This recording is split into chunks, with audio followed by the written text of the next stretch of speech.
Église Christ vit en moi et Église Parole Vivante présente.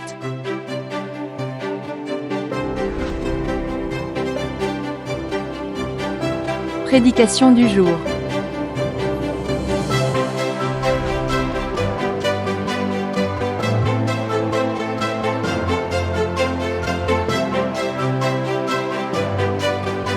Avec le pasteur Jean.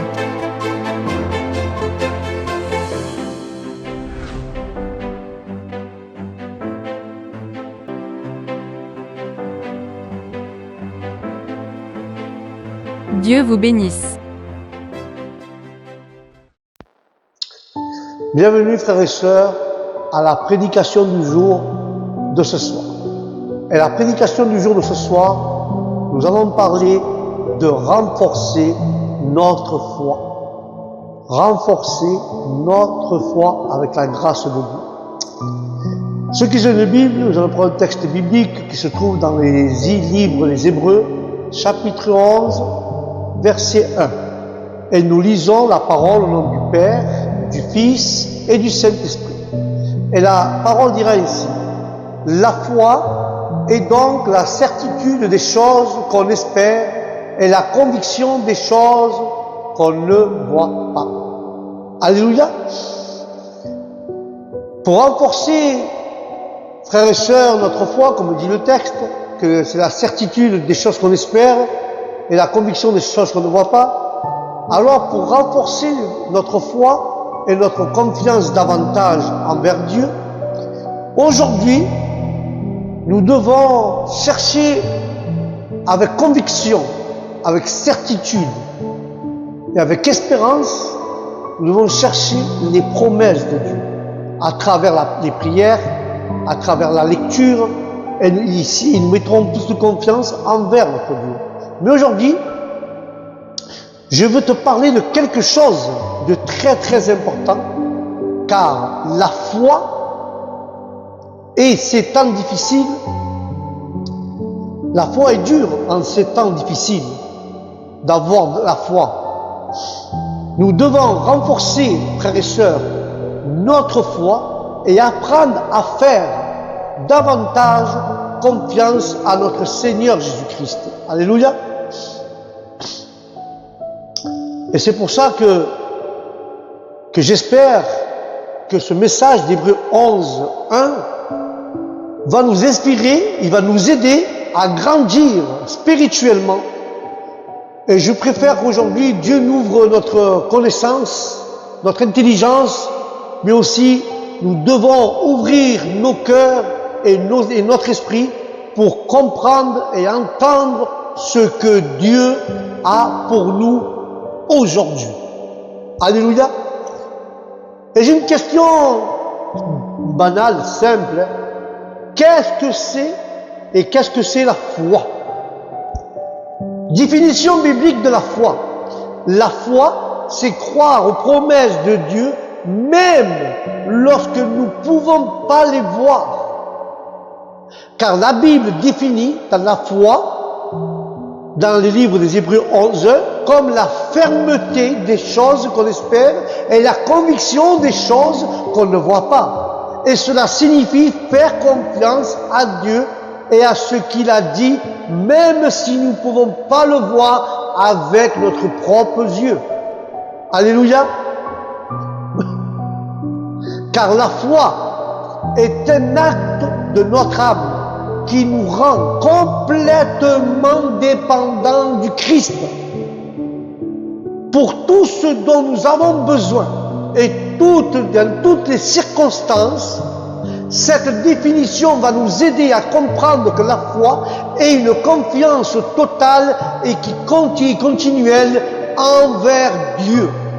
La foi dans la vie quotidienne, avoir la foi ne signifie pas que nous n'aurons jamais de problème. Cela signifie que nous faisons confiance à Dieu pour nous aider à surmonter ces problèmes. C'est différent. Mais lorsque nous faisons confiance à Dieu, nous pouvons connaître la paix et la sécurité. Alléluia.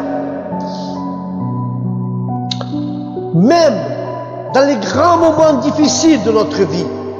La foi nous donne la force d'avancer en sachant que Dieu est avec nous et qu'il a un plan pour nos vies. Alléluia. Il y a un exemple biblique de foi dans la Bible. Quand nous voyons le père de la foi qui est Abraham, le père de la foi, Abraham, est l'un des meilleurs exemples de la foi dans la Bible, car Dieu dit à Abraham de quitter sa maison et de se rendre dans un pays inconnu. Tu peux le lire dans l'histoire de Genèse 12 et versets 2 à 4. Et quand tu lis qu'Abraham a obéi à Dieu et il est parti, ne sachant pas où aller, cela montre une grande foi dans les promesses de Dieu. La foi d'Abraham était une foi à laquelle il obéissait immédiatement, sans aucun doute, même s'il ne savait pas où c'est qu'il allait. Alléluia. Il ne savait pas, Abraham, où c'est qu'il allait. Il ne savait pas où il allait mettre les pieds. Mais ce type de foi nous met au défi de faire entièrement confiance en Dieu. Même si nous ne comprenons pas son plan, nous devons faire confiance en Dieu tout simplement. Et quand nous parlons aussi de Moïse, Moïse, avait la foi pour diriger le peuple. Mais Moïse, la foi pour diriger Moïse a également fait preuve d'une grande foi, Moïse. Le jeune homme, Moïse décida de quitter le luxe du palais de Pharaon pour rejoindre son peuple, les Israélites, et les sortir de l'esclavage en Égypte.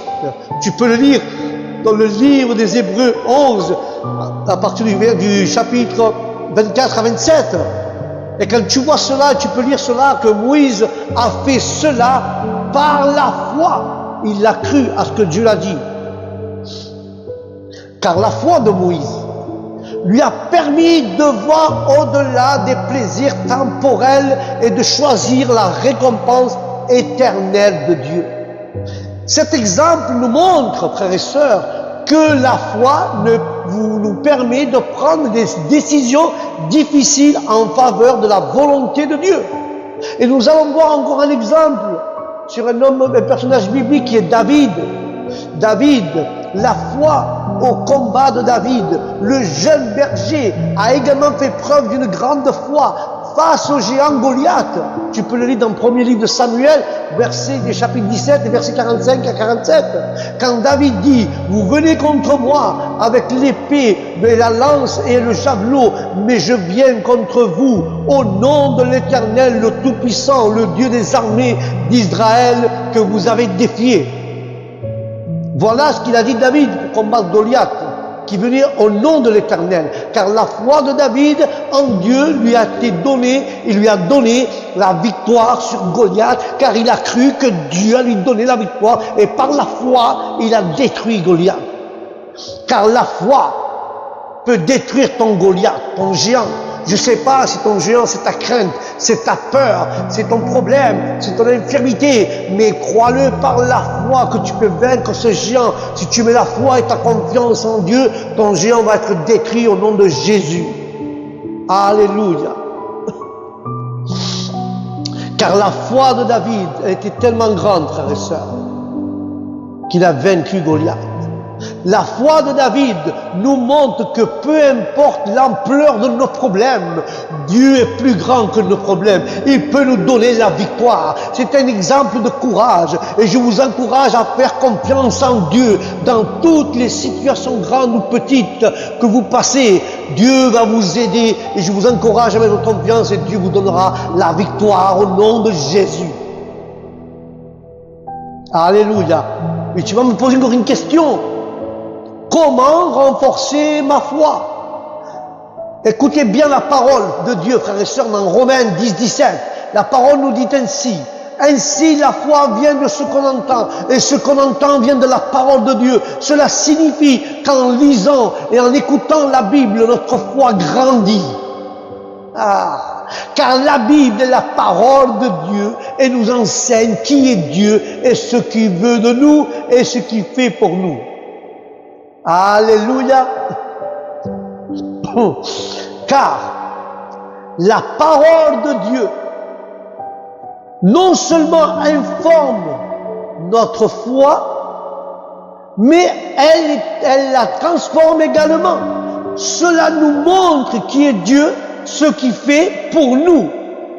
Passer du temps dans la Bible, c'est essentiel, frères et sœurs. C'est essentiel à une foi solide. Prier avec foi, car la prière est un moyen puissant de renforcer notre foi. Car le livre de Marc 11, 24 dit, c'est pourquoi je vous le dis, tout ce que vous demandez dans la prière, croyez-le que vous le recevrez et cela vous appartiendra. Car la prière est une expression de notre foi dans la fidélité et dans la puissance de Dieu. Alléluia, car la prière ne consiste pas seulement à demander des choses à Dieu, c'est aussi lui faire confiance à sa sagesse, à se soumettre à sa volonté au nom de Jésus. Prier avec foi signifie avoir confiance que Dieu sait qui est le mieux pour nous. Vivre par la foi, deuxième livre de Corinthiens 5-7, nous exhorte, car nous marchons par la foi et non par la vue. Vivre par la foi signifie faire confiance à Dieu dans tous les aspects de notre vie. Même lorsque nous ne voyons pas et nous ne voyons pas le chemin clair, nous devons vivre par la foi, c'est prendre des risques pour Dieu et avoir confiance qu'il nous guidera et il va nous guider et il va pouvoir de tous nos besoins. Il va nous guider et pouvoir de tous nos besoins. Et cette aptitude de foi nous permet de faire l'expérience de la provision, de la direction de Dieu dans notre vie quotidienne au nom de l'Éternel. Quelle grandeur notre Seigneur, quelle grandeur, mes frères. Quelle grandeur. Dieu est plus grand que nos problèmes. Nous devons avoir un témoignage de foi, car la foi des martyrs, tout au long de l'histoire, de nombreux chrétiens ont fait preuve d'une foi incroyable, même jusqu'à la mort. Les martyrs de la foi, comme Étienne dans le livre des Actes 7, nous montrent que cela signifie avoir une foi inébranlable en Dieu. Alléluia.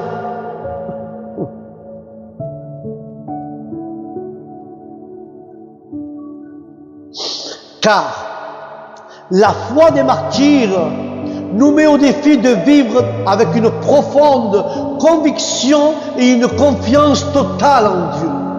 Quel qu'il soit le prix, ces témoignages nous incitent à être courageux et fermes dans notre foi. Car la foi dans l'état moderne, ça veut dire aujourd'hui, nous voyons également des exemples de personnes qui font preuve d'une foi solide en Dieu. Des jeunes, des adultes et des personnes âgées qui font confiance en Dieu, malgré les difficultés et les défis de la vie. Car la foi élimine pas les difficultés, frères et sœurs. La foi ne va pas t'éliminer les difficultés, au contraire. Mais la foi, elle ne va pas t'éliminer les difficultés, mais elle nous donne la force de les affronter. Cela nous donne la paix et l'espoir que Dieu est avec nous à chaque étape de notre chemin. Ça, c'est des témoignages modernes et nous rappellent que la foi est pertinente et puissante dans nos vies. Alléluia. Car aujourd'hui, nous devons affronter les défis pour la foi. Le doute, la crainte, il est naturel d'avoir des doutes et des craintes. Même les disciples de Jésus qui marchaient avec lui avaient des doutes. Dans Matthieu 14, 31, Jésus dit à Pierre, « Ô homme peu de foi !» Donc c'est qu'il avait des doutes, Pierre. Si Jésus lui dit ça, et c'était Pierre, c'est pas n'importe qui. Alors pourquoi as-tu douté? Il dit à Pierre, « Ô homme peu de foi, pourquoi as-tu douté ?» Nous sommes tous confrontés à des moments de doute et nous pouvons demander à Dieu d'augmenter notre foi. Car la foi et la peur ne peuvent pas consister. Là où il y a la foi, il n'y a pas de peur. Ce rappel nous encourage à faire confiance de nouveau à Dieu et lui demander de nous aider à surmonter nos doutes et nos peurs. Car les épreuves et les tentations peuvent également mettre à l'épreuve notre foi. Car le livre de Jacques, chapitre 1, versets 2 et 3 dit « Mes frères, considérez comme une grande joie lorsque vous rencontrez des diverses épreuves, sachant que les épreuves de votre foi produisent la patience. » Car les épreuves, ce sont des opportunités pour que notre foi grandisse à travers d'eux. Mais Dieu nous fortifie et il nous prépare à ce qui est à venir. Les épreuves ne sont pas faciles, mais elles nous aident à dépendre davantage de Dieu et à avoir confiance à son plan. Car la foi dans la communauté, c'est important, car la foi dans la communauté soutient mutuellement. Il est important de s'entourer de personnes qui ont aussi la foi, car le livre des Hébreux 10, 24 et 25 nous encourage à considérer les uns et les autres pour nous encourager à l'amour et aux bonnes œuvres de Dieu. Ne manquons pas de ressembler et ne pas nous manquer de nous rassembler comme c'est la coutume de certains, mais en exhortant les uns et les autres, de plus encore, alors que vous voyez ce jour approche, nous dit l'apôtre. De quel jour s'approche? Que la communauté de foi est un lieu où nous trouvons encouragement, soutien et croissance spirituelle. Être avec d'autres croyants nous aide à renforcer notre foi et à rester ferme dans notre marche avec Dieu. Et nous devons tous servir ensemble, car le service est une manière de vivre avec notre foi. Car le livre de Jacques 17 dit « Ainsi la foi, si elle n'est pas les œuvres, est morte, et en elle-même. Lorsque nous servons les autres, nous montons et nous montrons notre foi en action, car le service aide non seulement ceux que nous servons, mais à renforcer également notre foi et nous connecte au plus profondément avec Dieu. En servant ensemble, nous grandissons dans la foi et nous voyons Dieu œuvrer à travers nous. Alléluia. Et je veux conclure avec cela. Chers frères et chères sœurs, chers amis, ceux qui m'écoutent, la foi est le fondement de notre relation avec Dieu, car cela nous permet de voir au-delà de nos circonstances et de faire confiance à ses promesses. Continuons, frères et sœurs, à nous renforcer dans notre foi à travers la parole de Dieu, car la prière et la vie par la foi, chaque jour, va nous aider à passer nos problèmes. Mais nous devons nous souvenir des exemples de foi qu'il y a dans la Bible et dans la vie moderne. Et nous devons affronter nos défis avec confiance en Dieu, prier et faire une prière, et prier avec certitude que nous allons l'avoir. Car la prière finale que Jésus a dit, il a dit « Père Céleste, nous te remercions pour le don de foi. Aide-nous à renforcer notre foi en toi. Et nous devons avoir confiance en toi. Renforce-nous de notre foi pour avoir confiance en toi et en tes promesses et vivre selon ta volonté, Seigneur. Et que nos vies, Jésus-Christ, reflètent notre confiance envers toi et te servent de témoignage envers les autres au nom de Jésus. Alléluia. Voilà, mes frères et sœurs, la prédication de ce jour, d'aujourd'hui. Renforcer notre foi à travers les prières et à travers la parole de Dieu. Alléluia. Voilà, notre émission Prédication du jour s'achève. Je vous dis au prochain programme Prédication du jour. Sur ce, que la paix de Dieu vous accompagne là où vous allez et que Dieu vous bénisse à vous et à toute votre famille. Et je vous dis au prochain programme, Shalom.